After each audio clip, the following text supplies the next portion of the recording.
Ladies and gentlemen, I'm sorry that I cannot be with you in person at this conference, but I'm grateful for this opportunity to address you via a video link.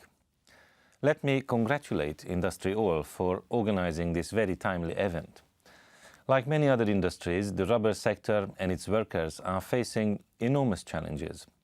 Just look at what's happening in the European automotive industry to realize the scale of these challenges. Today we have more than 26 million unemployed in the European Union, 2 million more than in 2011. In parallel, the number of restructuring operations recorded by the European Restructuring Monitor reached 360 cases for the fourth quarter of 2012. These involved more than 110,000 job reductions against roughly 43,000 job creations, thus amounting to more than 66,000 jobs lost. Overall, we registered more than 15,000 restructuring operations since 2002, with net job losses of over 2 million. Restructuring affects every country in Europe and is rightly a major source of concern in the context of recession. The European Commission and myself have been insisting for years on the need to anticipate events. Back in 2002, the Commission tried for the first time to broker a social partners agreement on anticipation and restructuring. This attempt and similar efforts, however, didn't bring results, and even today, differences in the social partners' positions outweigh common views. The Commission thus intends to propose a communication establishing a quality framework for restructuring and anticipation of change, which would frame the current EU legislation and initiatives in this field and present the best practices to stakeholders.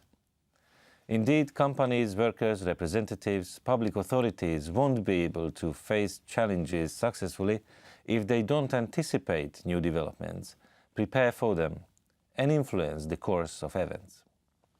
Structural adjustment in the EU is more necessary than ever if we are to achieve our main industrial goal, increase from 16 to 20% the part of manufacturing industry in the EU GDP. But two fundamental preconditions are crucial here. Firstly, we should distinguish cyclical and structural trends and find the right measures for each of them. Temporary in the first case, more permanent in the latter.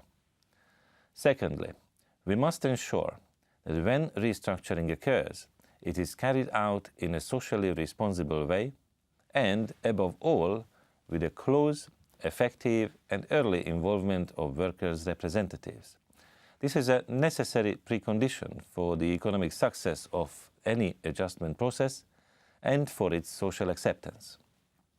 I can assure you that the Commission will continue to work together with the social partners on identifying and disseminating best practices in the field of anticipation and restructuring in the case of specific sectors in difficulty. Both the CARS 2020 Action Plan and the upcoming Steel Action Plan are exemplary in this respect. Moreover, we will continue to monitor the observance of EU legislation in the field of information and consultation procedures.